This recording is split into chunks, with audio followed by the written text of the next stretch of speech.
muito grande.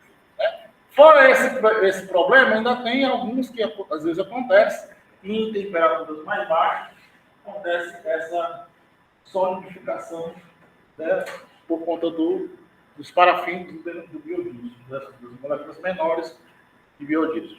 Então, aumentar para chegar aos 14%, já houve uma confusão muito grande entre o pessoal do agronegócio, que queria que aumentasse, e o pessoal da indústria automobilística, que não queria que fosse aumentar.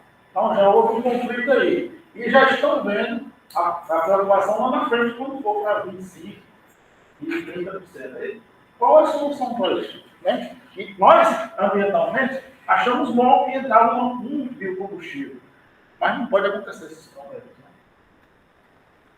Aí vem o Green Diesel, o diesel renovável. Essa é a solução para a gente crescer na mistura. Por quê? Porque nós pegamos o triglicerídeo, né?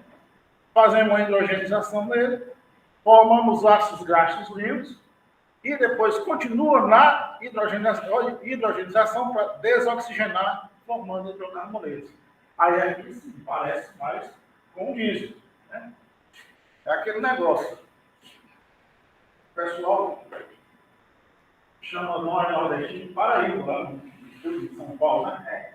Nós somos nordestinos, orgulhosos de nordestinos, mas tem o cearense, tem sua cultura, tem o pernambucano, que existe uma rixa de Ceará e Pernambuco, então tem essa coisa toda. Não gosto de ser chamado de Paraíba.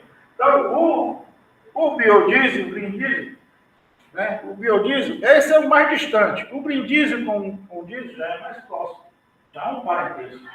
Né? Então, já pode crescer nessa relação, no blend. Fazendo uma comparação rápida aqui do biodiesel com o green diesel, temos a tecnologia de síntese, são diferentes, né? Portanto, todos são diferentes. Então, não haveria limitação nessa mistura, porque são hidrocarbonetos. Não causam interrupção no fluxo em baixas temperaturas, que é aquele congelamento que você entra na figura, e ele é bem resistente à oxidação, não forma esse crescimento bacteriano, então não tem problema no armazenamento.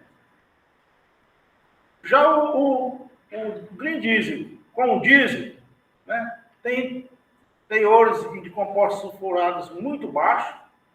O diesel fóssil traz enxofre, já o diesel não traz. É um ganho. Tem baixa quantidade de compostos aromáticos, reduz as emissões de NOx, né?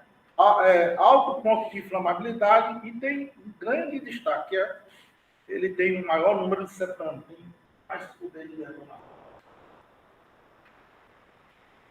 Então, quanto maior o número de cetano, maior a qualidade do diesel. Aqui é uma tabelinha que eu peguei para comparar. Aqui é o diesel fóssil, o biodiesel e o green diesel. Em termos, na relação percentual de carbono, né, o diesel fóssil com o green diesel é muito próximo. Esse aqui perde feio. Não tão feio, né? Em oxigênio, aqui é que está o maior problema.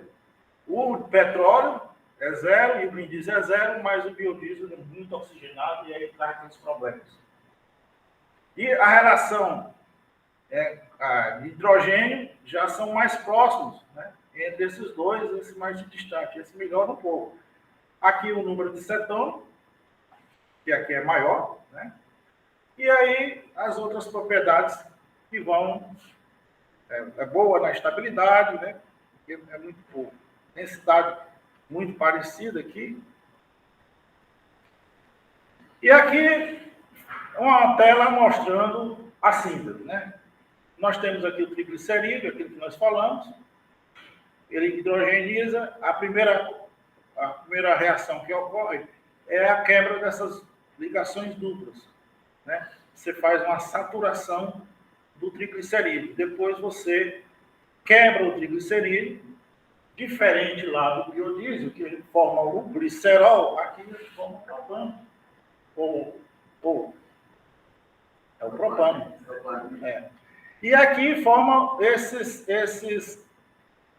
ésteres que vai para o processo. São três reações possíveis. Nós temos a descarbonilação, que libera CO2. Então, aqui é uma perda de um carbono, a molécula fica menor. Se aqui for um C8, aqui passa a ser C7. Tem a descarbonilação, que aqui já há um consumo de hidrogênio e uma perda de uma molécula de um átomo de carbono, que então 18 passa a ser 17, que forma CO mais água. E temos a hidrodesoxigenação, que consome mais hidrogênio, e aqui não há perda de carbono, C18, e forma como subproduto solar. Então, são três possíveis reações. E aqui essas reações, elas, a HDO, que é a hidrodesoxigenação, ela normalmente está em menos de 350 graus, pressão elevada. A descarboxilação e descarbonilação gira entre de 280 e 450 e a pressão fica de 200, ou de 20 e 50 bar. E as reações estão em 3 e 6 horas. A infraestrutura para isso, aqui um reator, tem aqui o professor Oswaldo tem no laboratório, é o reator pago, né, com o seu controlador, né, e para consumindo hidrogênio. Estruturalmente, que isso aqui é uma industrialmente, é uma chamada biorefinaria. Então, industrialmente, nós temos o quê? Adiciona-se o óleo, né, que é o triglicerídeo, o seu catalisador, né, calor, nessa temperatura aqui, mais ou menos 350 graus, pode ser até menos, dependendo do que você faz, qual tipo de óleo que você vai jogar aqui, o que se deseja fazer, aquelas três reações. Então, coloca a atmosfera de hidrogênio, né, depois usa o inerte para remover a atmosfera de hidrogênio antes de abrir o reator. Faz coleta da amostra, tem que ter ao lado para a caracterização CGMS, para você ver se houve realmente as transformações de glicerídeo em hidrocarboneto, né, e quais foram os que foram formados. Né. Bom, no óleo que nós estamos pensando em fazer, temos o babaçu, ele é rico no ácido láurico, tem 47,75, é um ácido saturado, né? Na região nordeste muito rico, é uma planta extrativista, nós temos muito babaçu, pouco explorado, industrialmente usa-se para cosméticos. E tem outros láuricos, que nem ele, óleo de coco, dendê, muito mais. Nós colocamos aqui para fazer nossa primeira corrida o babaçu. Uma outra opção, algodão.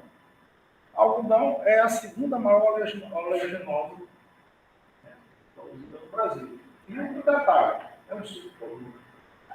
É fantástico. O maior objetivo é o grão fibra. Né? E o subproduto não é. Então, rico para o combustível. Ele é, na sua maioria, linoleico e mistura com oleico, né? São insaturados. Também é que nem o óleo de soja, é um C18, então muito parecido, é uma boa opção. E a mamona, que também coloquei como opção, porque foi minha intenção, né, de colocar no reator os três para o comportamento. Porque a mamona, ele é muito parecido com o óleo de soja, com a diferença é que tem uma hidroxilazinha no C12. Essa hidroxilazinha no C12. Estamos falando isso aqui.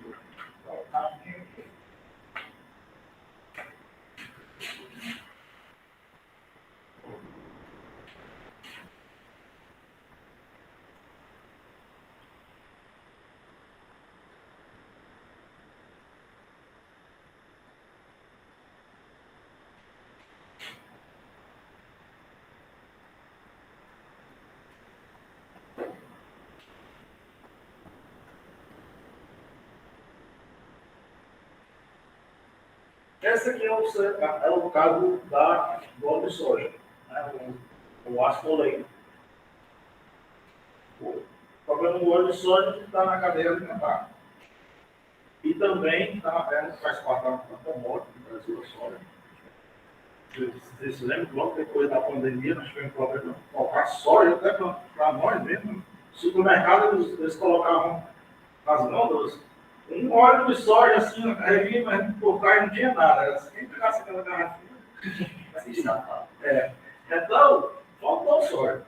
Então nós temos muito que o biodiesel do Brasil é uma nova matéria-prima, é a soja. Então, nosso objetivo de ir para o Green Diesel é exatamente isso. Deixar um pouco esse da soja, buscar outras oleaginosas, né, que usam energia e refinaria. E aqui, a diferença para a mamona, que é 9, 10, 11, 12. A mamona é isso aqui. Como vamos hidrogenar, na hora que coloca no reator, é o primeiro a sair. E igual um soja. É só continuar com o processo e fazer o biodiesel. E a diferença do babaçu é que aqui na cadeia são 12, aqui tem 18. São 12, não tem ligação dupla, é totalmente saturado. Então, consome menos hidrogênio na hora de fazer o processo. Né? Há pouco estava perguntando de fazer com hidrogênio verde. Que o maior, né? Essa é a grande alternativa para nós nordestinos. Fica tudo desenvolvido. Porque o maior custo aqui, né, desse processo é o hidrogênio.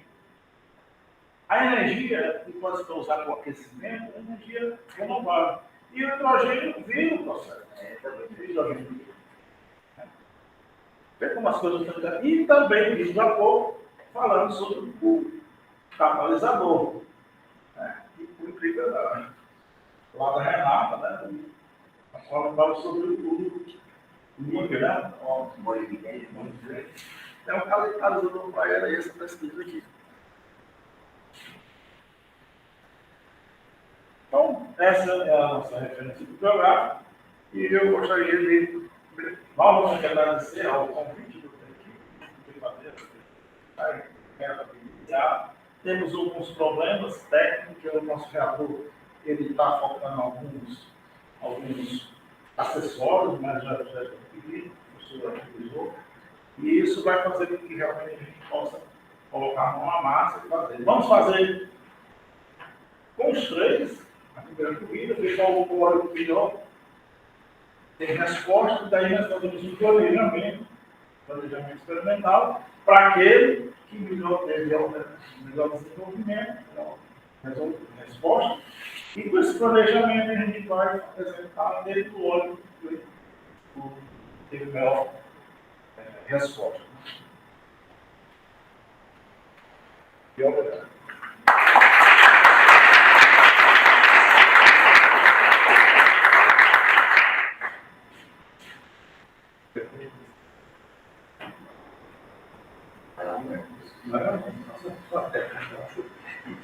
Só dizer uma coisa, porque aqui nós vimos que nós somos todos na cadeia do petróleo, somos ligados no petróleo. E os biocombustíveis, eles não têm essa pretensão total de tirar o petróleo. Para continuar, vamos ainda ter combustíveis de petróleo. Eles são aqueles que vão fazer um blend, né? Diminuir um pouco mais o consumo. Porque, quer ou não, qualquer volta desses biocombustíveis é mais caro do que a indústria petróleo. Uma gasolina termina sendo ainda mais barato. Mas como a gente precisa fazer a redução das emissões dos gases, então tem que ter essa transição energética, essa participação do biocombustível, mas também não pode ser tão prejudicial como vai se tornando o caso que eu disse. Então a gente tem que procurar uma alternativa mais segura, mais técnica. Isso mesmo. A gente, para ter a natureza mais limpa, vai ter que pagar muito mais caro Exatamente. qualquer tipo de combustível. Tem alguém que gostaria de fazer uma pergunta? Bem colocado. Vamos também. Eu vou fazer. Eu vou fazer mais comentário. Quando começou esse negócio de biocombustível no Brasil, e eu ver Expedito Parente, aquele negócio todinho, foi nosso professor, a primeira ideia que veio foi o óleo de mamão. Só que 1 litro in natura do óleo de mamão, era mais caro do que o quilo de biodiesel produzido. Então, de cara, A bomba não fechava. não fechava de jeito nenhum.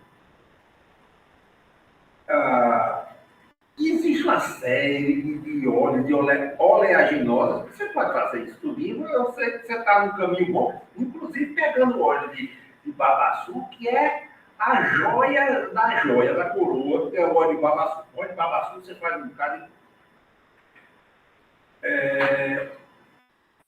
Você, agora, na minha opinião, você tocou em 3 óleos aí para fazer isso e deixou de lado o que sustenta a rota de biocombustível no Brasil. No Brasil, quando foi feito isso, não se, como eu falei, mamona, o óleo de soja nem se sonhava, porque tinha toda uma cadeia combustível, esse negócio todo. Mas o Brasil só tem biocombustível por causa do óleo de soja. O Brasil só tem biocombustível porque a agricultura de soja no país dá panos para manga para fazer essa rota, fazer o biodiesel via óleo de soja. Que é o mais barato.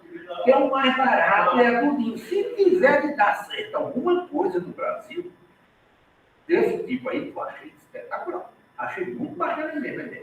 Se tiver de dar certo alguma coisa, é com óleo de soja. Financeiramente. Teoricamente, você bota no reator, você vai ter biodiesel disso tudo. Mas é com óleo de soja que, financeiramente, o negócio vai rodar. Você não... Babaçu já tem o que tem lá.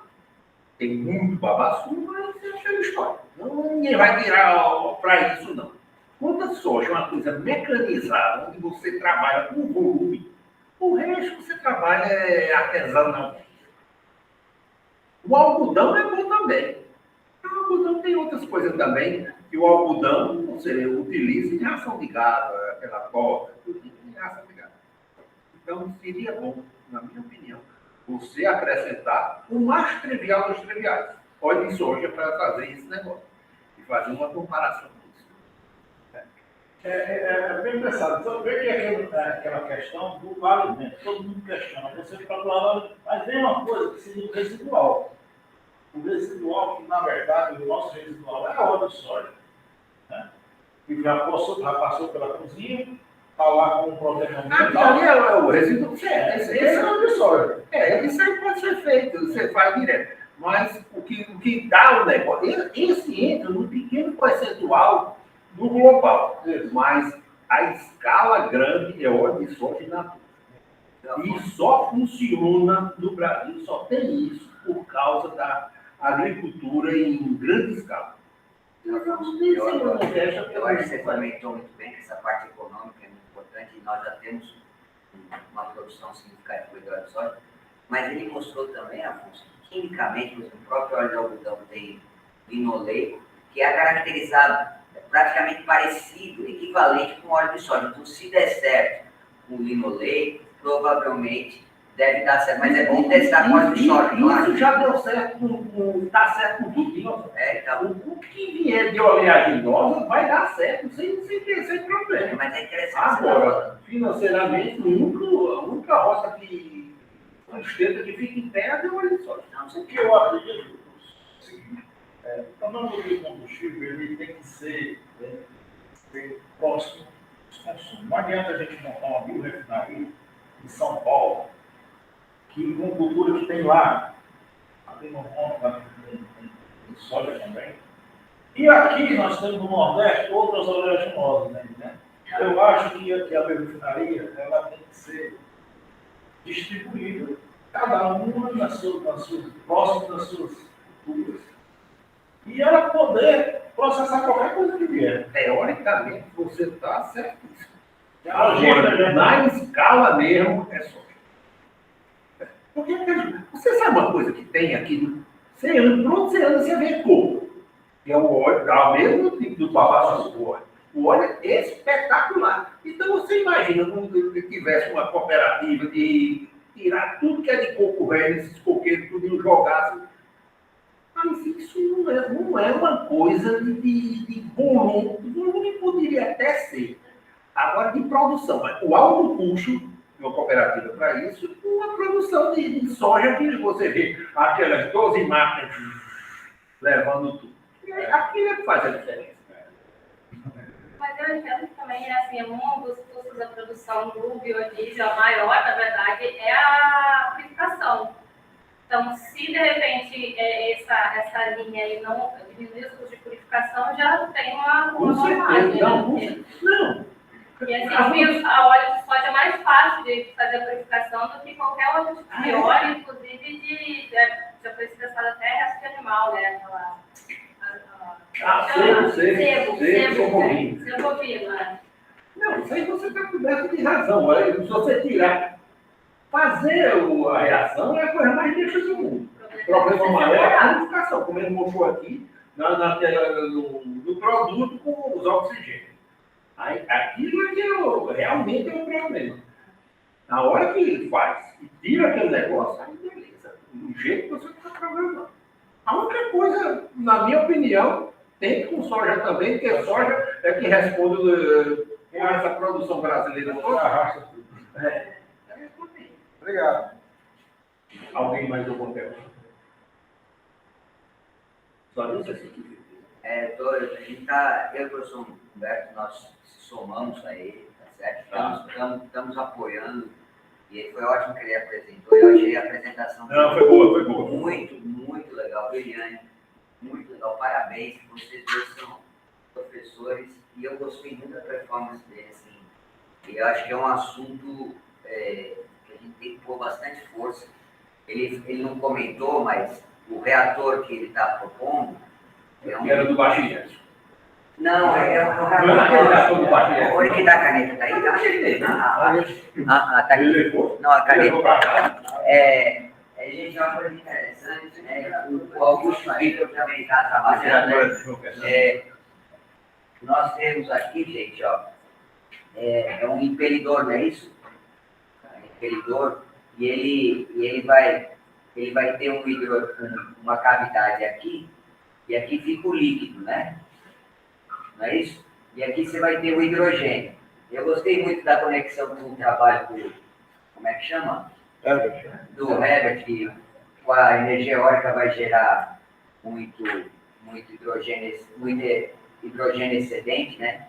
E aí o que acontece? Aqui tem um furinho, e o hidrogênio ele vai circulando.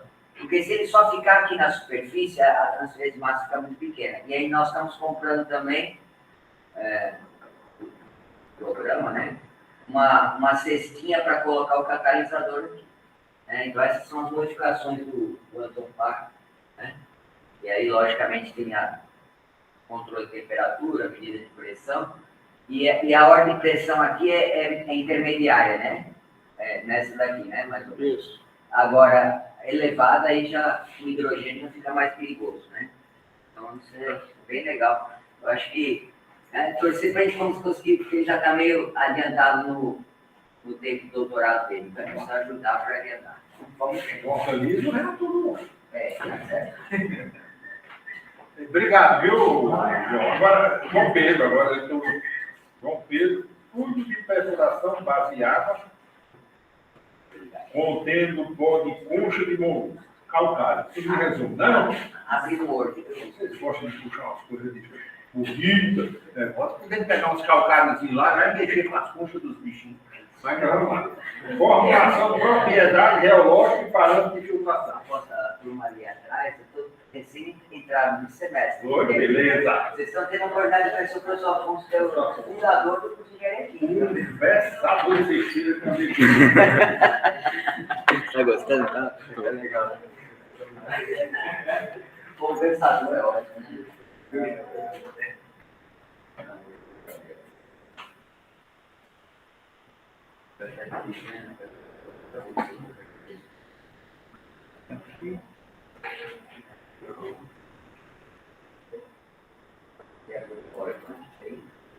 Esse aí não é o PowerPoint não, viu? Ah. É melhor sair no PowerPoint. Você baixa e... Olha, hoje vai passar das... Mas hoje, né?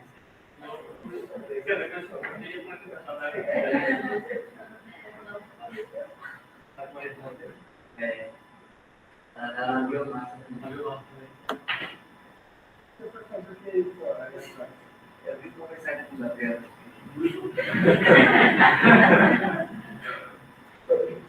É esse botãozinho de play. Aqui? Ah, aqui. Opa. Pronto.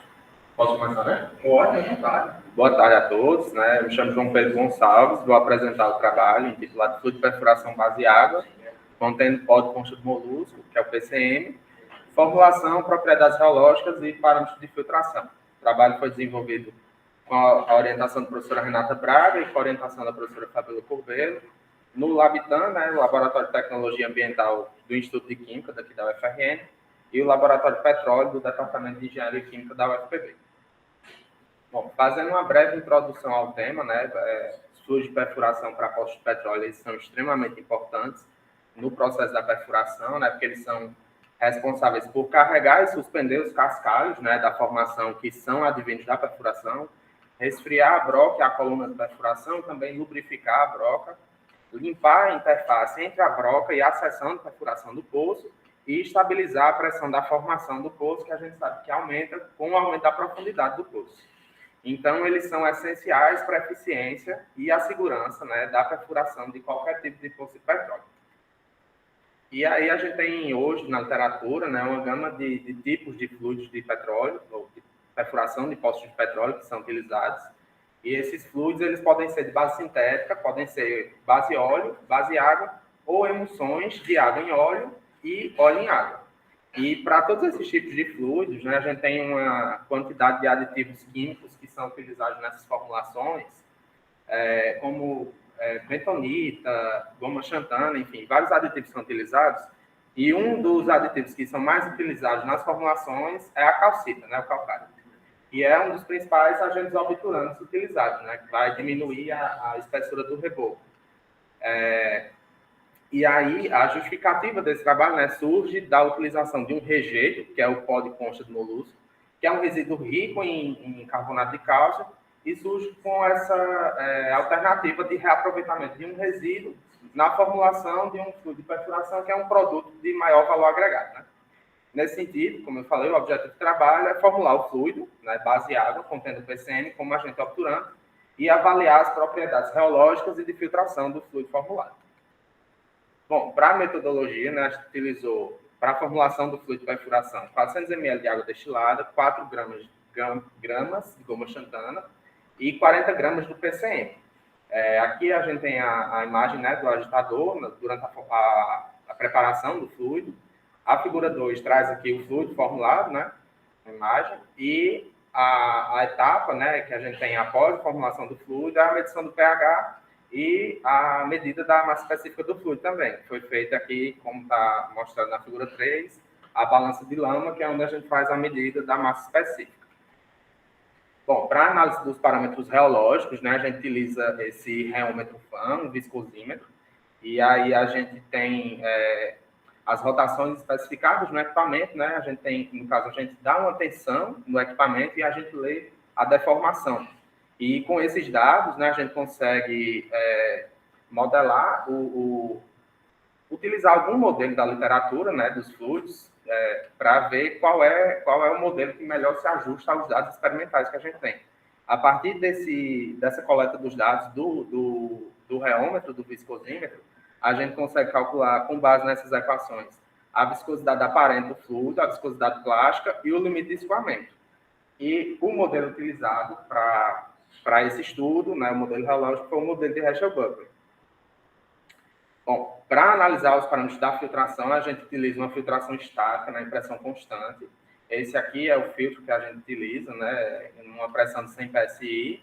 E aqui a gente tem essa proveta graduada, né, E aí a gente vai fazendo a leitura dos pontos, né, do volume de filtrado que passa aqui e o tempo. E com esses dados a gente consegue determinar os parâmetros da equação de filtração, né, que é a resistência do meio filtrante, e o alfa, que é da resistência da porta de filtração.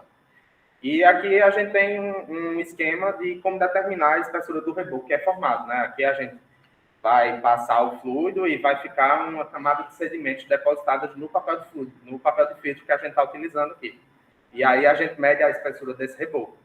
E aqui, né, tá o esquema, né, onde a gente pega uma placa de vidro e coloca o reboco entre duas placas, no caso, e aí a gente mede com um paquímetro a espessura dessas duas placas e pela diferença a gente chega na espessura do reboco.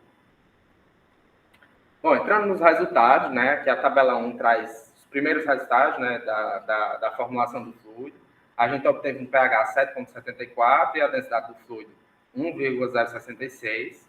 A viscosidade aparente de 64 centipoase, a viscosidade plástica de 28 centipoase, o limite de escoamento 72 libra-força por 100 pés quadrados e o gel inicial e o gel final de 38,41. Bom, esses resultados, né, inicialmente, eles obtidos, eles estão dentro da norma 2604 da Petrobras, né, que estabelece o pH de um fluido de perfuração entre 7 e 8 e a massa específica entre 1 e 2. E os demais resultados obtidos, né, da reologia estão bem próximos dos resultados que foram reportados nas referências 3 e 4, que estão listados aqui embaixo. Dos resultados da análise de reologia do fluido formulado, né, como eu falei, a gente utilizou o modelo de Herschel-Buckley. Os dados experimentais eles se ajustaram, né, aqui a curva com um R quadrado de 0,9944, né, então o ajuste foi bom. E aí a gente calcula, né, os valores de N, que é o índice de comportamento, e o índice de consistência, que é o K, do modelo de Herschel-Buckley, né? E esses valores também eles estão bem de acordo com os valores obtidos da literatura, né, das duas referências que eu usei do modelo para comparação dos meus resultados. E aqui a gente tem os resultados da parte de filtração estática, né? Aqui foi a torta, né, formada, o reboco formado ao final do processo de filtração. A gente tem uma imagem frontal, né, e aqui uma imagem mais lateral. E aqui o gráfico que a gente faz, né, do ajuste da T sobre V por V para a gente encontrar os valores do RM e do alfa, né, que são os parâmetros da equação de Darcy, da lei de Darcy. E dos resultados da filtração, né, a gente tem a espessura do reboco de 2,48 milímetros e, após 30 minutos de ensaio, um volume de filtrado de 9,2 ml. Esses resultados também estão bem próximos, né, das duas referências que eu estou utilizando de comparação dos resultados. E, assim, como conclusão, a gente tira que a gente realmente pode utilizar esse pó, né, como uma fonte de carbonato de cálcio para essa formulação de fluido de perfuração, atuando como controlador de filtrado. E o fluido, né, estudado nesse trabalho, é uma formulação de baixo custo, que utiliza um rejeito, né, para a obtenção de um produto final de maior valor agregado. Bom, e aí de perspectivas futuras desse trabalho, né, assim, eu estou entrando no mestrado agora e o que eu penso, né, a partir de agora, desses fluidos base água, contendo o PCM como agente obturante, né, substituindo o carbonato de cálcio, justamente pensando nesse artigo que foi publicado em 2023, recentemente, é o primeiro artigo que traz a adição de um amorfo, né, um polímero de coordenação, aqui no caso ele usou a ZIF67. O primeiro relato da literatura, né, que utiliza um amorfo na formulação do fluido de perfuração, e aqui ele ainda deixa alguns, assim, ele faz um estudo de eliminação de H2S, né, com uma coluna de borbulhamento de H2S, e vê a absorção de H2S, principalmente pela ZIF67, que é um polímero de coordenação, mas tem alguns estudos que ele não faz, por exemplo, como reologia em altas pressões e altas temperaturas, então tem alguns pontos ainda que dá para se estudar, e além das ZIF67, né, existem 1 milhão de outras estruturas na literatura, outras estruturas cristalinas que podem ser utilizadas, né, nessas formulações. E aí a minha ideia inicial, né, agora do mestrado, é utilizar esses materiais, né, polímeros de coordenação, como aditivos nas formulações e estudar o que é que pode interferir tanto na reologia e nos parâmetros de filtração do fluido. E é isso. Agradeço meu e-mail de contato, celular. Agradeço ao Labitan, né, o laboratório da professora Renata, o laboratório que a professora Renata faz parte, né, que é a minha orientadora. Laboratório de Petróleo, da UFPB, que a professora Fabiola é coordenadora, minha co-orientadora do mestrado. Ao NUPEG, né, o PRH 44, ao UFRN, FNEP, PRH, ANP e a Petrobras. E obrigado.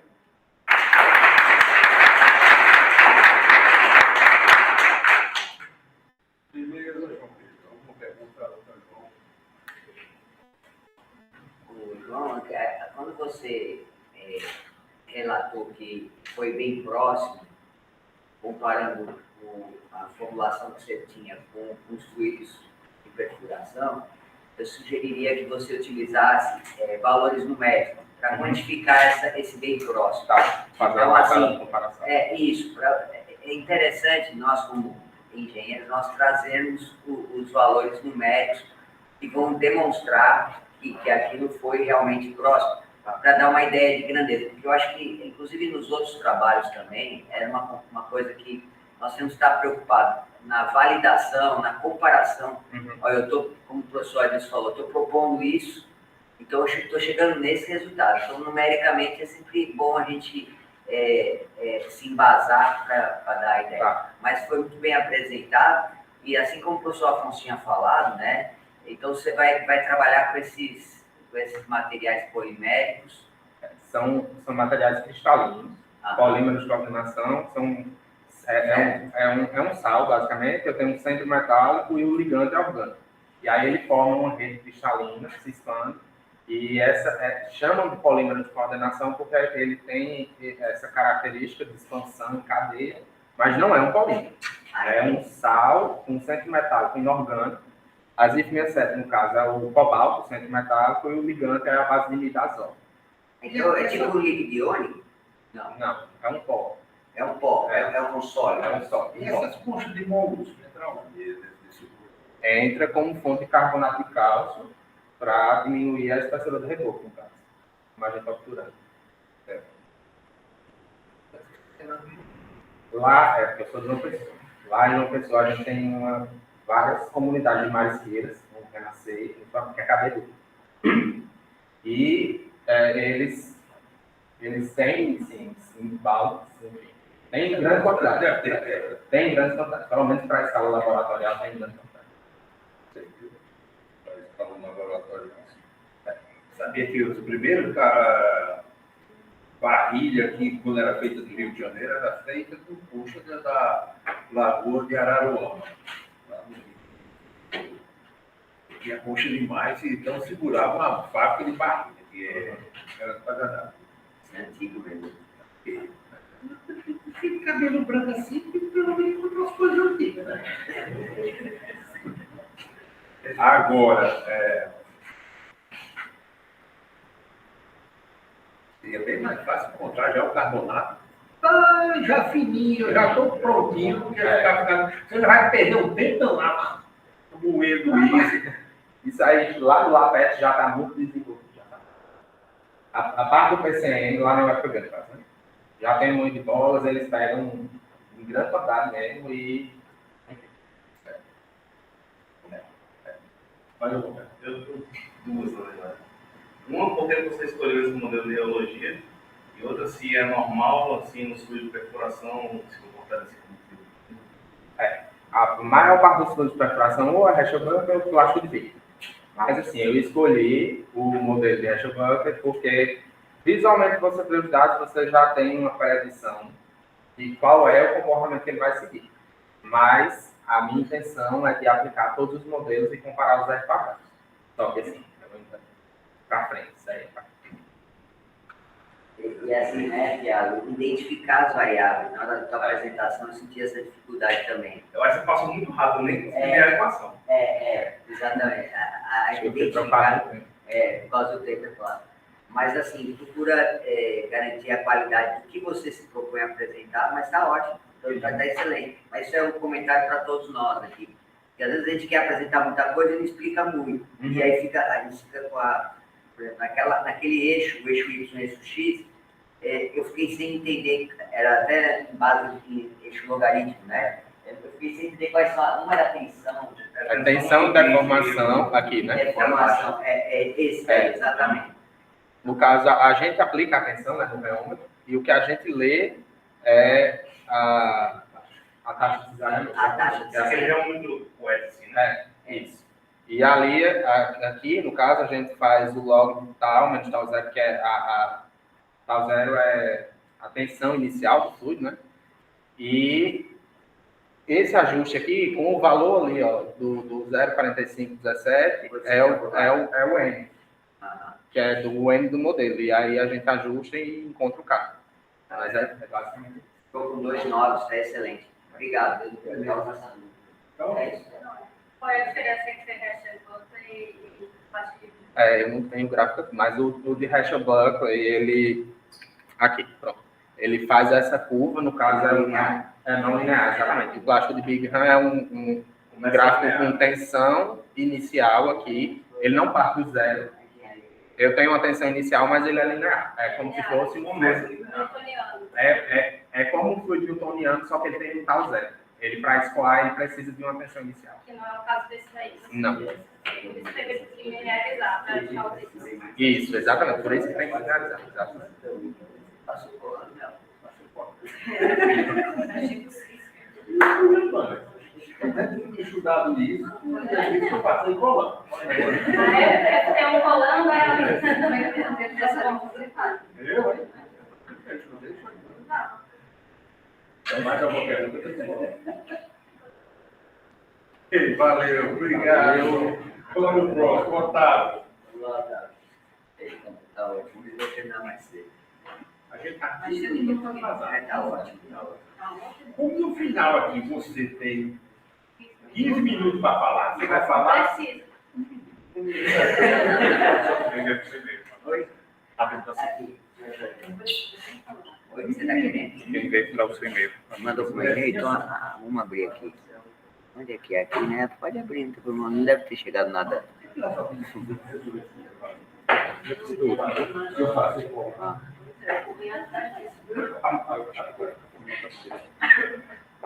Ele está com PDF. Tem PDF, Ah, eu tinha PDF. feito em outro programa. Ah, Acho que tem. salvar aqui em área de trabalho, workshop, pronto, aqui. Vou salvar lá. Ok. Aqui, Pode abrir. Aqui. aqui você abre, então vai lá. Eu não sei se ele vai abrir no... Mas aí só colocar a tela cheia. Ah, pronto. E Aí acho que não vai chover. ele Dá para ver, não dá para ver. não dá peça melhor. Abre, não dá Você peça. passar por aí. Aqui, vamos lá. Peraí, então. É aqui, né? Pronto. Qualquer? Primeiro. Não dá PS, me ajuda aqui. É só abrir aí, já está aqui. Aqui dá Ah, esse da PS Office, né?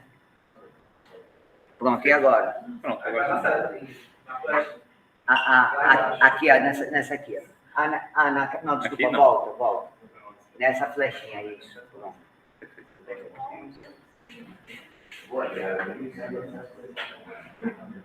Eu acho que ano passado eu apresentei com a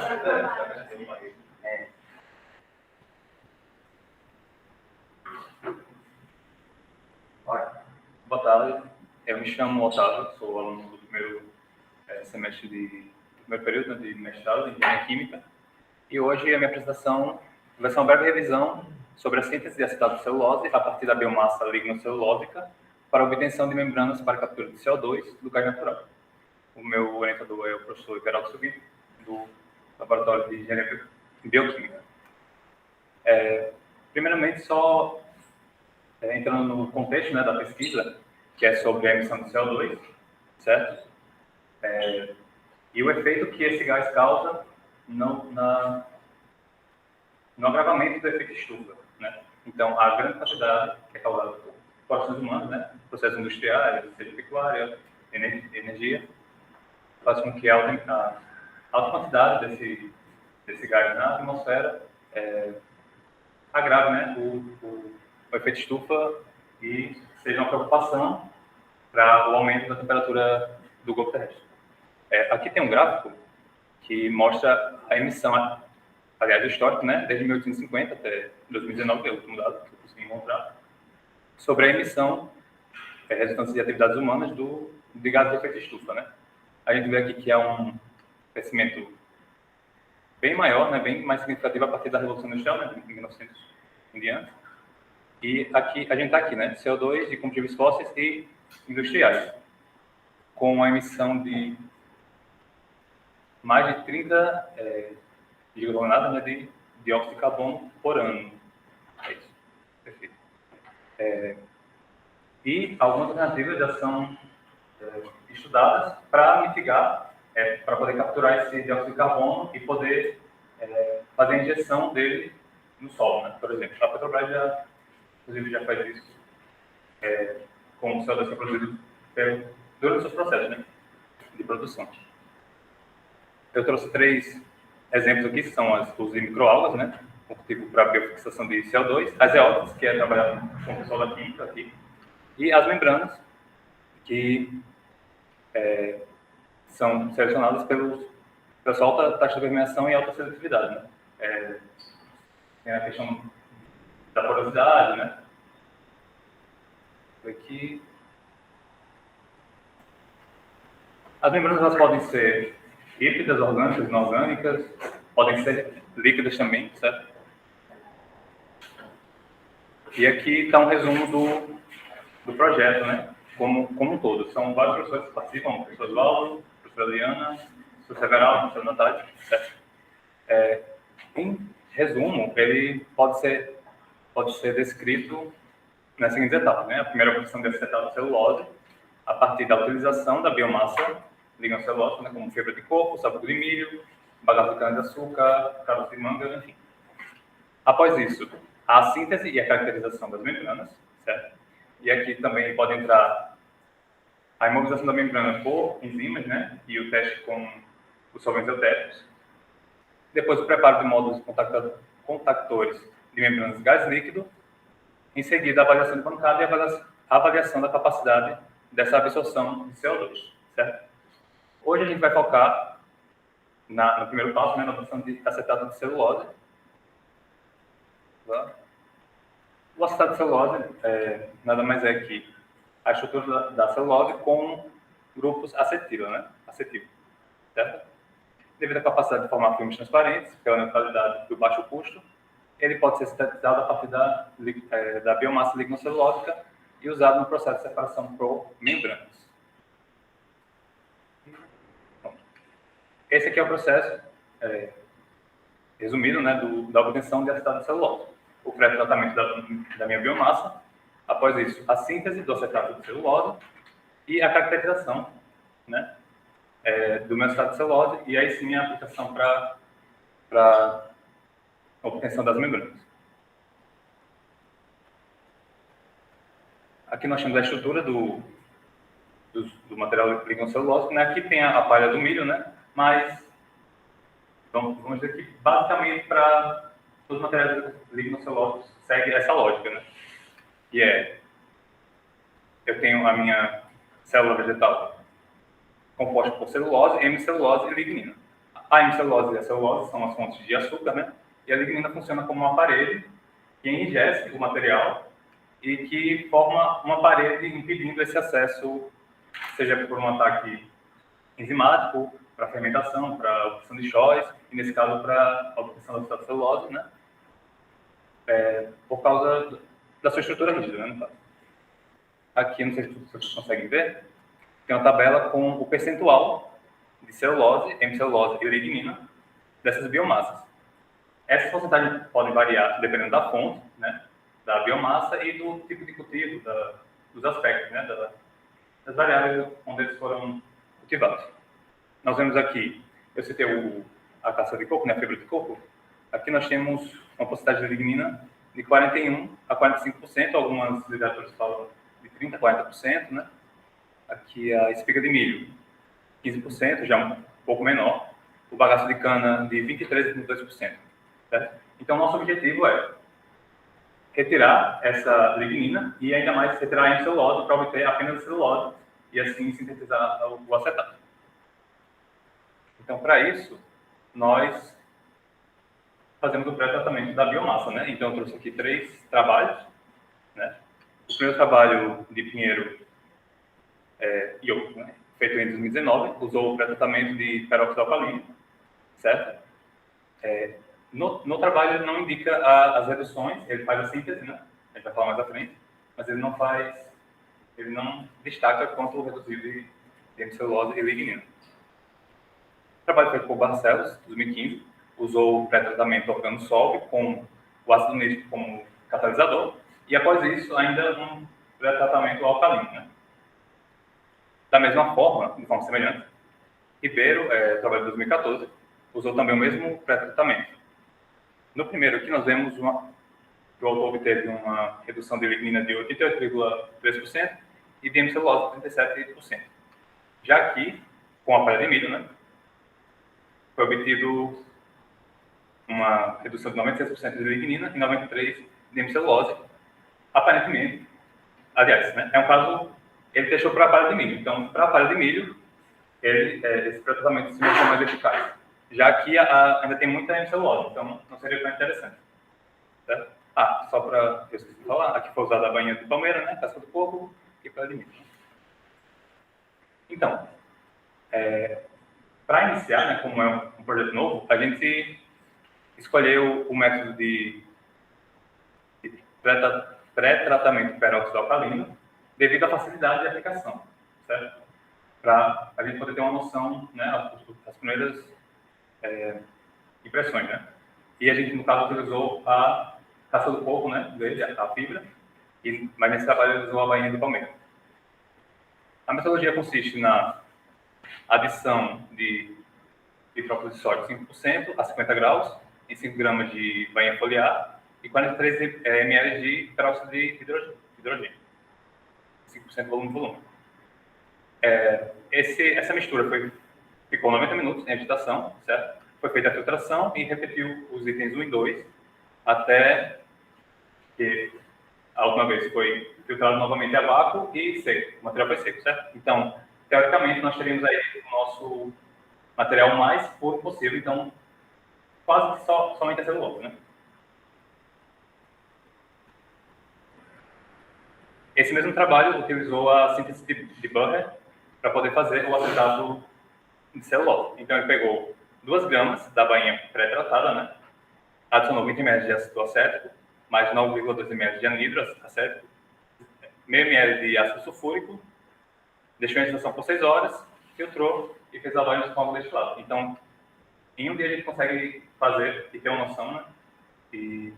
Então, é um método bem rápido, por isso que a gente escolheu para poder iniciar.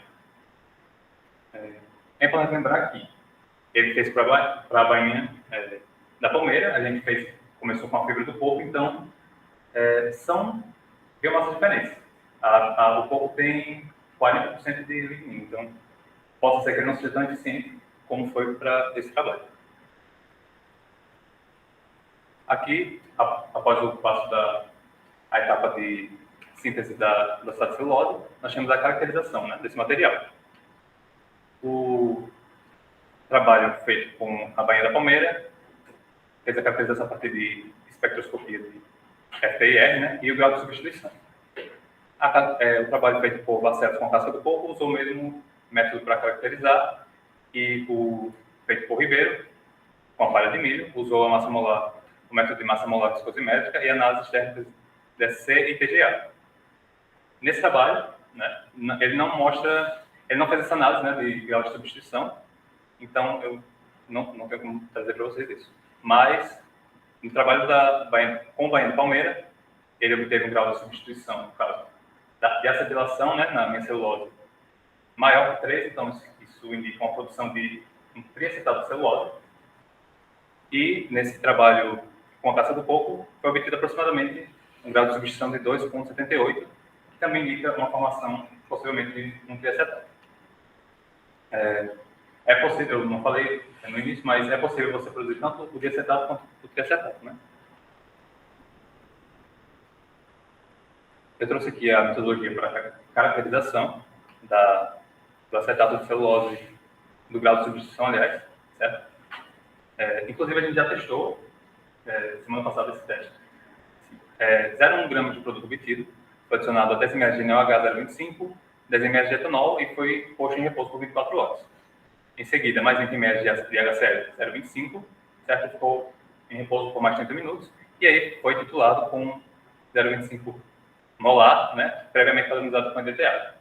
Essa aqui é a forma que a gente calcula o grau de acetilação, né, de grupos acetil, e depois você faz uma regra de 3 e consegue achar o número de grupos de substituição. Então, só para fazer a experiência, não botei aqui porque é um resultado muito breve. A gente fez a purificação, né, que é o pré-tratamento, a nossa biomassa ficou um pouco amarela, e a gente, mesmo assim, foi fazer essa caracterização e não deu resultado. Assim. A gente vai repetir, né? Inclusive a gente tem candidatura para poder começar, já está moída, né? Para poder começar esse processo. Inclusive, para quem nunca trabalhou com biomassa, né? A gente primeiro moe a biomassa, peneira, para depois começar todo o processo de pré-tratamento que eu havia comentado. Então, concluindo, como eu tinha falado, foram escolhidos os métodos feitos por Pinheiro, tanto para o pré-tratamento e a síntese de acetato de celulose, certo? Para os primeiros ensaios, utilizando a fibra de coco verde, certo? Além dos resultados que indicaram a formação do acetato, a escolha dessa metodologia se deu pela maior acessibilidade, maior rapidez e aplicação desse processo. Posteriormente, a nossa pretensão é aplicar diferentes métodos, né?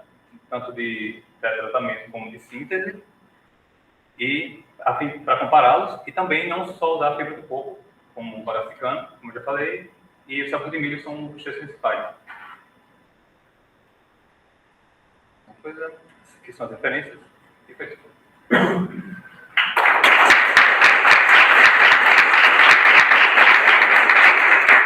Valeu, Otávio. Pergunta. Guilherme, você tem pergunta? Está participando do projeto, ela está participando, eu estou participando também.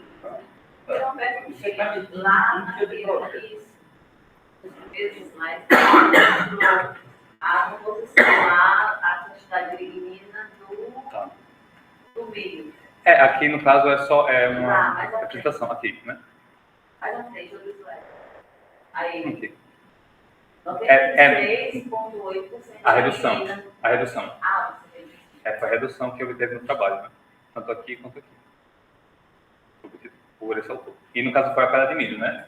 A gente pode usar o sabor, mas ele no caso do autor.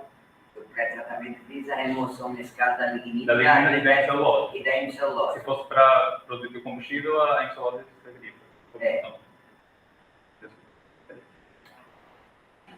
Aí, no caso, por que escolher primeiro esse peróxido alcalino, já que essa outra com ácido nítrico alcalino seria melhor? Ele usa o sistema de refluxo, então para a gente começar, a gente teve a reunião, né? Então foi decidido Mais fácil. é mais fácil. Vamos começar aqui para ver o que a gente consegue com a fibra do coco, né? Porque ainda é uma dúvida como é que a biomassa vai, se a gente vai conseguir retirar muita lignina, né? Porque nessa tabela que a gente vê que tem biomassas com menor teoria de lignina. Então, teoricamente mais fácil de retirar. Como é que faz essa caracterização dessa celulose da lignina? É uma dúvida minha sim, também, sim. né? A da lignina tem a cálcio e é isso. Você faz a retirada da lignina, tanto Você pode tirar bruto e solúvel purificado, e solúvel. e aí você faz a diferença. Ah, então você falando de massa, aí é celulose, né? Isso. Celulose e hemicelulose. Aí ela também tem um processo de, não vou lembrar, que é hemicelulose A e B e da celulose, né? E aí você consegue fazer essa separação, né? E conseguir obter o que tem cheiroso. Boa. Mais alguém? Eu queria só fazer um comentário, Afonso. Porque tanto o Otávio quanto o Arthur Bezerra, não foi, Otávio? Vocês ficaram para ser implementados agora no segundo semestre, mas eu queria considerar uma coisa importante, de que nós estamos assistindo aqui o workshop. Esse workshop, como o professor Afonso falou na introdução, ele tem a característica de ter trabalhos em estágio inicial e trabalhos que já estão concluídos, como foi o que o Bruno apresentou no começo, a primeira apresentação hoje. Então, o que é interessante é a gente ter muita paciência e estar começando a expor o trabalho, que vão aparecendo ideias. Então, de ver você, como aluno do mestrado, a próxima que vai ser a Laísa, que estão começando o mestrado, estão fazendo disciplina, que já estão introduzindo, já estão tendo resultados, isso já é um grande ganho, certo? E esse assunto que você está trabalhando é um assunto muito importante, e a minha dúvida é assim, o que vai facilitar que essa da captura de CO2, qual que é a característica de você ter escolhido esses materiais para que ele tenha essa avidez do CO2? O que faz com que ele tenha essa capacidade de absorção do CO2? Pela breve revisão, né, que precisa fazer, o aço celulose, ele pode ser usado, ele é bem diverso, né, na aplicação, também pode ser usado nessa separação de gases, né? Tá. E as membranas podem ser de permeação, você consegue deixar elas seletivas para o CO2. Entendi. Quer dizer, então, essa de acetato de celulose vai ter essa característica seletiva do CO2. Isso já tem dados da literatura sobre isso. Sim. Perfeito. Inclusive, pode até falar mais. Isso, né? Isso, é porque o material ele tem afinidade, maior afinidade com CO2 do que com o metano. Então, ele vai ter uma separação melhor para o CO2, então vai se purificar o gás natural. E a ideia é usar a biomassa para gerar uma membrana, vamos dizer, mais Verde, né? Mais verde, né? Tá certo. O corpo também é muito usado. Não tem um destino, né, para o corpo. Já está sendo muito aplicado em membranas para separar o CO2 do gás natural. Inclusive, é acetato de celulose. É acetato de celulose, perfeito. Obrigado. Já me ajudou. Mais alguma pergunta? Beleza? Viu? Vai fazer pergunta? Então, obrigado a Otávio. Agora a Laís. Pronto, Laís. Tem agora apresentar estudo da matéria-prima e caracterização do óleo de eucalipto para aplicação do equilíbrio de fase.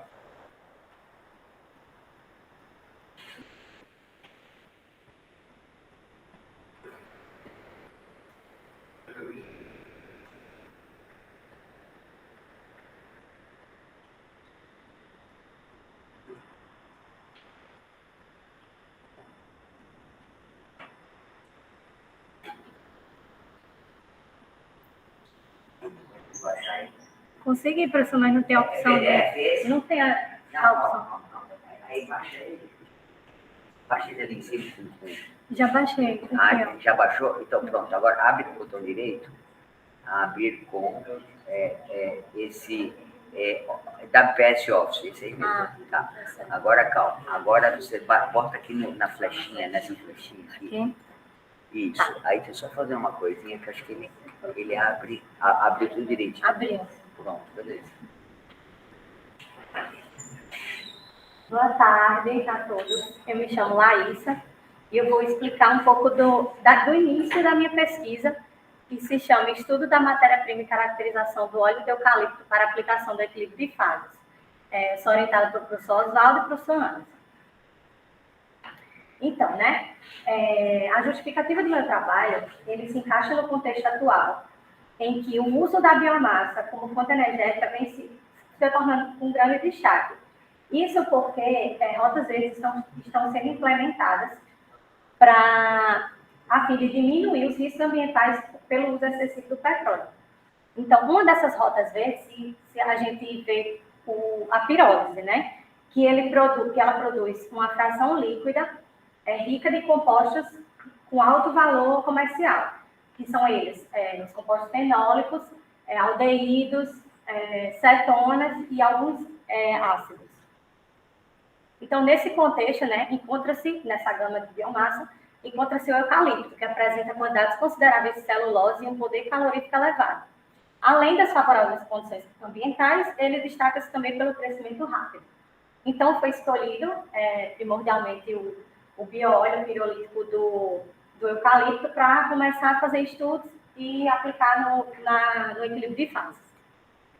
Então, os objetivos gerais da pesquisa é realizar testes de solubilidade do bióleo com dissolventes, porque ele está bastante viscoso, caracterizá-lo, né, por diversas técnicas, aplicar ensaios de ebuliômetro para se obter dados de equilíbrio líquido-vapor, realizar as análises da fase líquido e vapor e correlacionar os dados de equilíbrio líquido-vapor utilizando os modelos termodinâmicos Unifac e Uniquadro.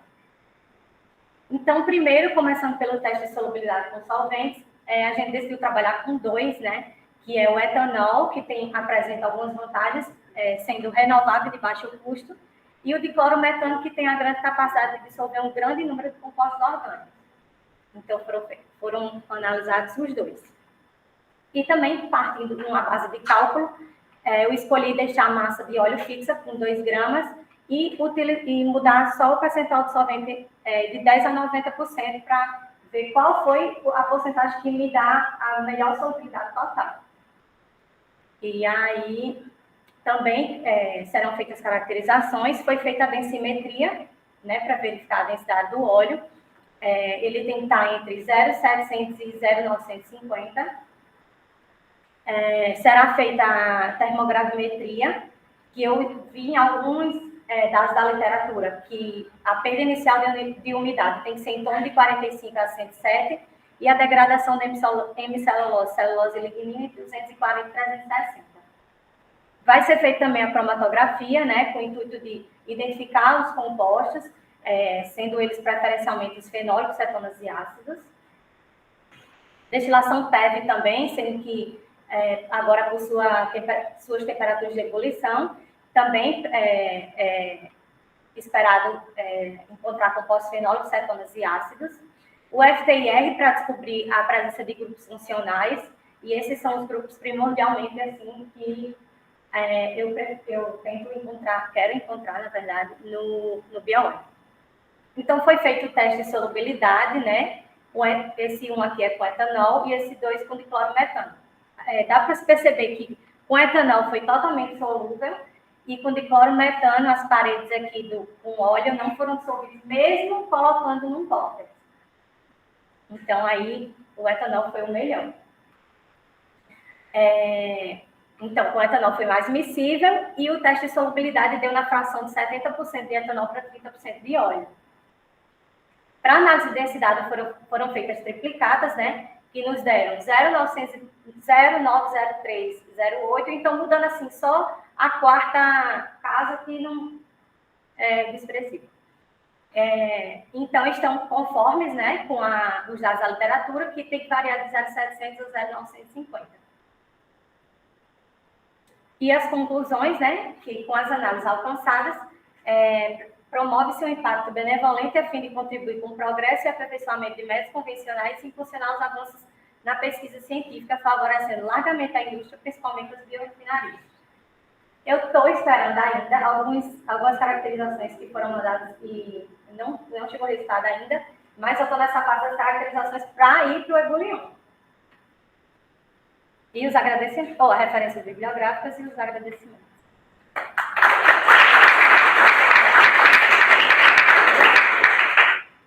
Obrigado, Laís.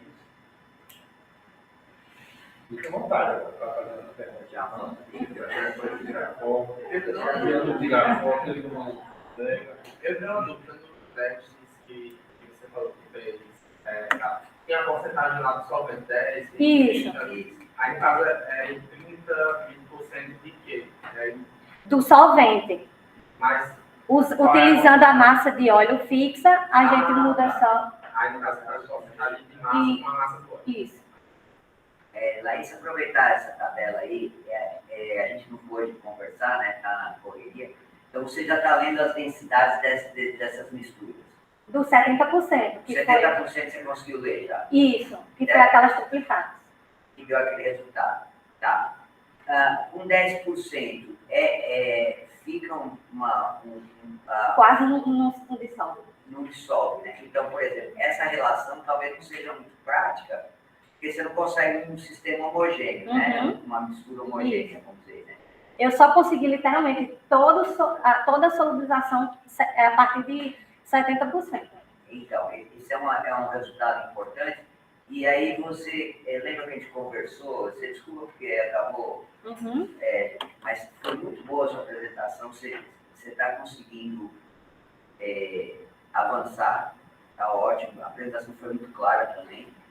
Nós conseguimos esse óleo, foi com a professora Renata, né, ela que nos compartilhou da pirólise, a gente não vai se preocupar com a pirólise, mas, assim, eu achava importante você, estudar o efeito da temperatura. Uhum. Você verificou se aumentando a temperatura Verifiquei. ajuda na miscibilidade desse óleo? Professor, quase nada. Quase nada, né? Porque está bem vistoso E essa mesmo. temperatura foi de quanto a quanto? Foi de 0 a 110.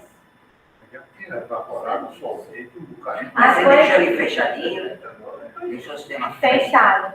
e A subiu a gente temperatura. Subir.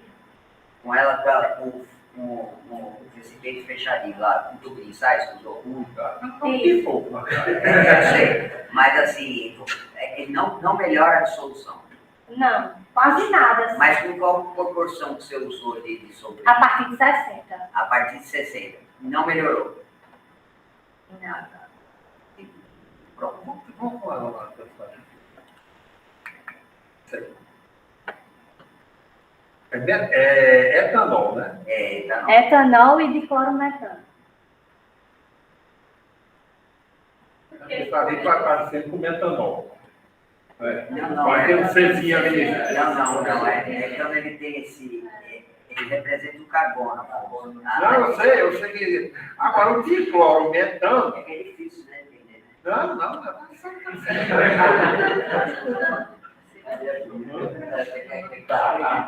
Hoje tá bom, você tem que Da mesma coisa, esse outro aí, o Czinho estava embaixo. Tem um Czinho em cima também? Aí aqui que é um negócio, tá vendo? Eu acho que tem, não. Não tem não, mas Ele mesmo mostrou ali, cadê o Brandão mostrou, né, Brandão? Ali tem 100 em cima e 100 embaixo, na tua explicação. Né? Não, é porque é uma... Não, da próxima vez bota esse negócio de mesmo. Não, mas é que isso é uma forma de apresentação, e eu também tenho dificuldade. Mas ela é mais nova, essa forma. Me explica essa forma de apresentação. Embaixo tem um carbono e em cima não tem, por quê? Aonde em cima, aonde? Não, deixa aí. Cada pontinha é a CH3. Ó, aqui que o professor fez, o Brandão fez. Cada ponta dessa Cada ponta dessa tem um carbono. Aí a minha dúvida é a seguinte: aqui não era para ter um carbono, não? Não. Tem certeza? Então, porque essa é uma forma nova de representar, tá? E aqui tem carbono. E essa daqui? Não tem, mas tem. Aqui tem carbono. Essa aqui, cada pontinho, cada pé tem carbono. E essa daqui, esse aqui não é carbono. Esse aqui é. E aqui. Eu tem que estar assistindo essa assim. conversa, mas está confuso. Não, professor, quando você coloca do outro lado, Agora também pode você coloca, você especifica um outro átomo, tipo cloro ou hidroxilo, não tem carbono naquela ponta. Ah, tá. É que isso é uma forma padrão de representação, né? Tá padronizado isso aí, né? Ela é química funcional, sabe o que nós fazendo. Saber representar. Porque a escolha desses dois solventes, e se vocês de repente pretendem usar outro tipo de solvente? Podia ser, sendo que foi me falada, né, que realmente o diclorometano é o que mais é apropriado para dissolver óleo. Você testou hexano? Não. Pois era bom testar. Né? Porque como ele tem uma cadeia carbônica, pode ser que o heptano. Talvez pegue menos porcentagem de solvente. Por exemplo, o hexano, por exemplo, como o Brandão falou, ele dissolve bem o óleo de soja. O hexano é um Fica solvente. melhor, né? É um solvente utilizado dentro da indústria de óleo. De óleo. Você retirar tudo que é óleo. Vamos fazer esse, sabe, a ideia aqui do workshop é justamente essa, porque o dicloroetano, ele é muito forte, mas de repente mais para as cenas mais polares, para as substâncias polares, né? No nosso caso, talvez o óleo de eucalipto, ele seja mais apolar, entendeu? E talvez o hexano vai funcionar um pouco melhor, porque os 60% que você mostrou lá, está complicado, né? Você não está conseguindo. Porque todos os dois aí são polares, você tem razão. Os dois aí polares. Então, use um apolar mesmo, o hexano mesmo, para você ver.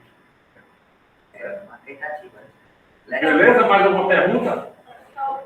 Talvez um solvente que a gente consiga aumentar a temperatura, porque estamos também tratado. É igual etanol. Mas se a gente fizer fechadinha, garante porque no nosso caso a gente quer processar isso. Uma pipocada pro tufo. Você bota a temperatura embaixo e espera o que é que vai dar. Deve ter o pitoquinho da panela de pressão. Eu quero ensinar a termodinâmica para ele.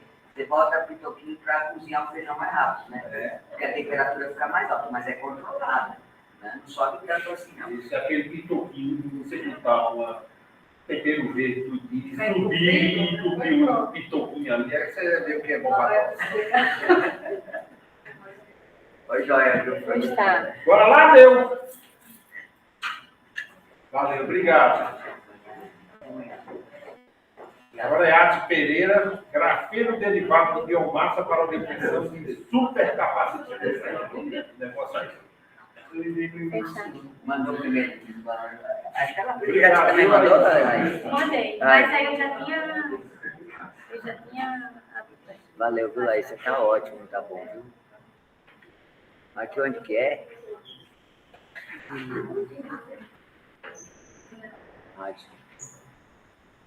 Aqui, assim, como é que eu faço para baixar? Ele tá no PowerPoint, né? É bom achar. É bom baixar, é? Como é que baixa? Foi? Hoje, o professor Afonso falou certo, a internet da UFRN está uma terra fria. Tem pouca demanda, né, gente? Aí fica wonderful. Amanhã, vamos usar só aquelas águas.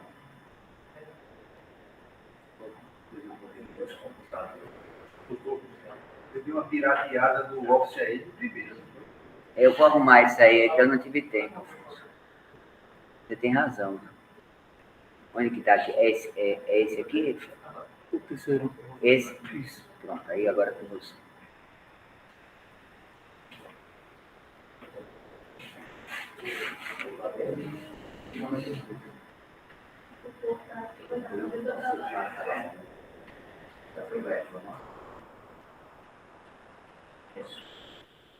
Fecha ali em cima.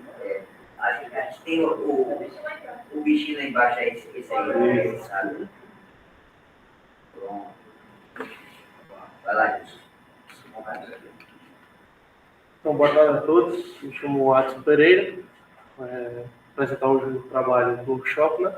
Grafeno derivado de biomassa para a obtenção de supercapacitores. Os orientadores são o orientador Oswaldo e José Heriberto.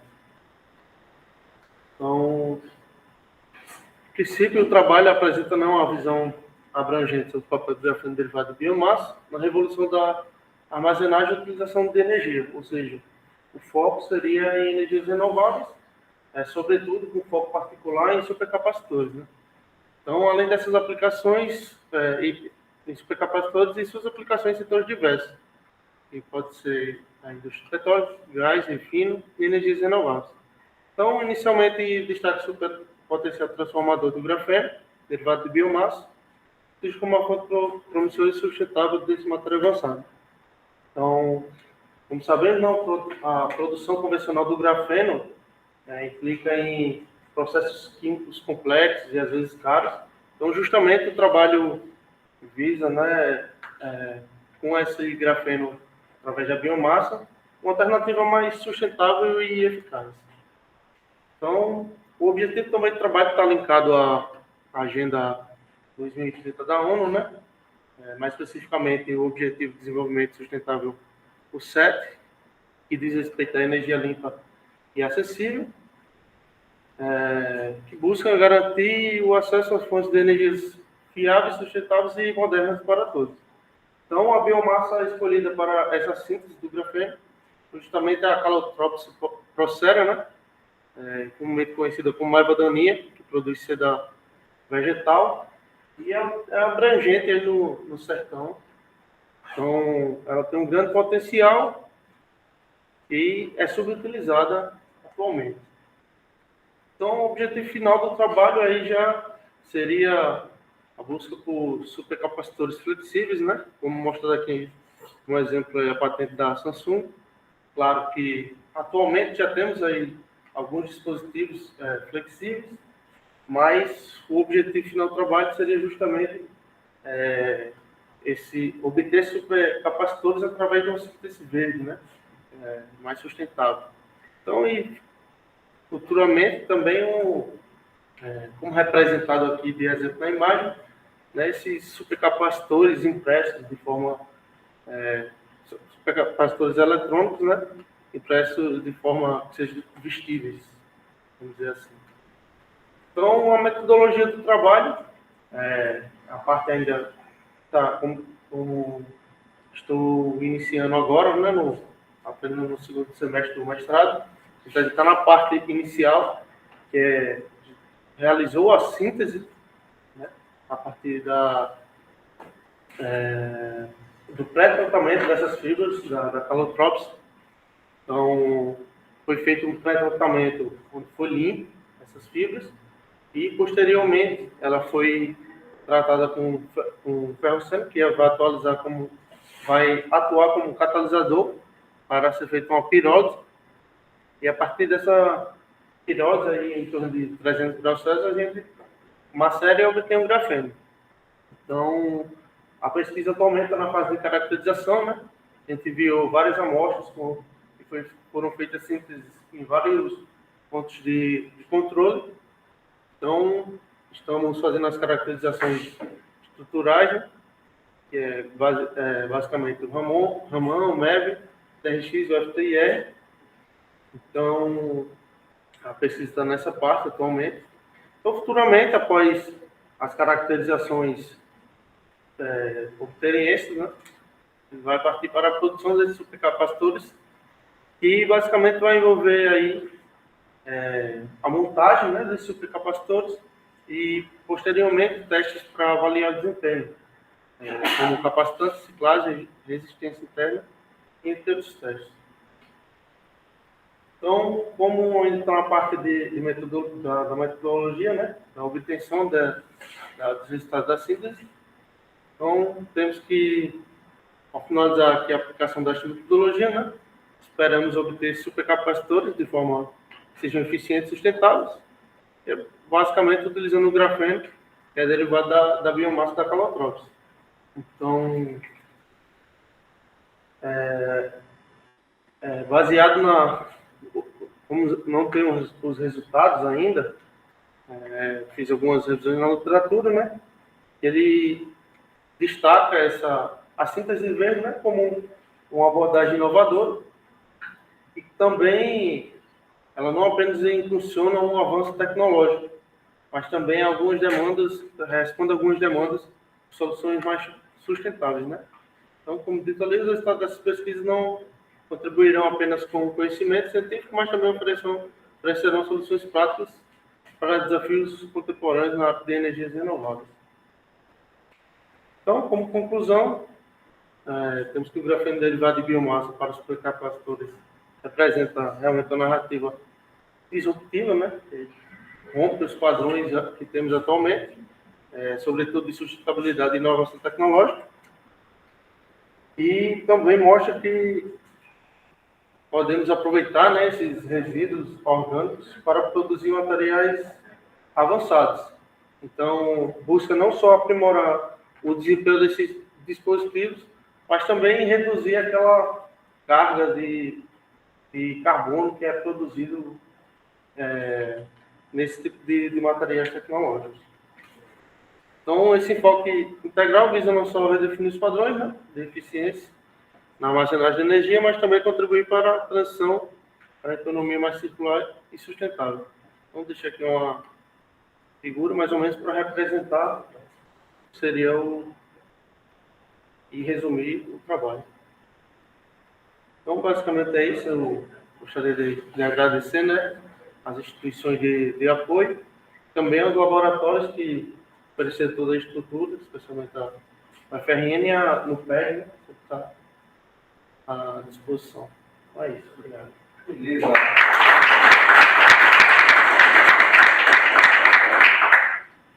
Perguntas para a Alisson? Só uma dica que você for colocar nomes científicos, né? Tem que ser editado, sim, comentar. Eu coloquei tudo na formatação da apresentação, na verdade eu não sabia que podia alterar. Assim.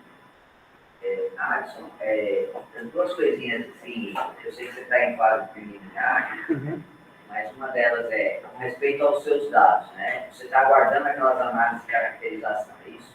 Sim. E você depende dessas análises para prosseguir, é isso? Isso que através das caracterizações a gente vai saber mais ou menos a qualidade ali daquele grafeno, né? Você chegou a sintetizar já esse ovo, foi isso? Isso. Essa plantinha é aquela que fica voando, os bichinhos, olha só. Não necessariamente, ela é essa planta aqui que é a partir da febre, é parecida. Que sai voando. É o tipo de... Parece um algodãozinho, velho.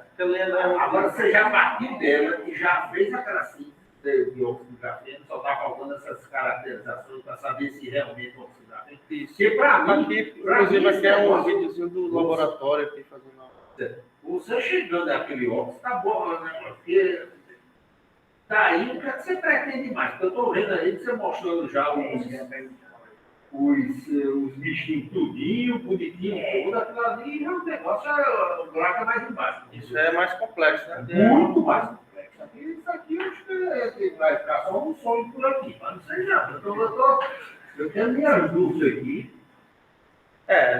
A partir da obtenção do óxido, né? O próximo passo seria fazer a imobilização em algum substrato. A princípio, a gente tem algumas ideias, mas seria fibra de vidro. Então, a gente seria mais ou menos essa a ideia. E a partir daí fazer os testes de capacitância.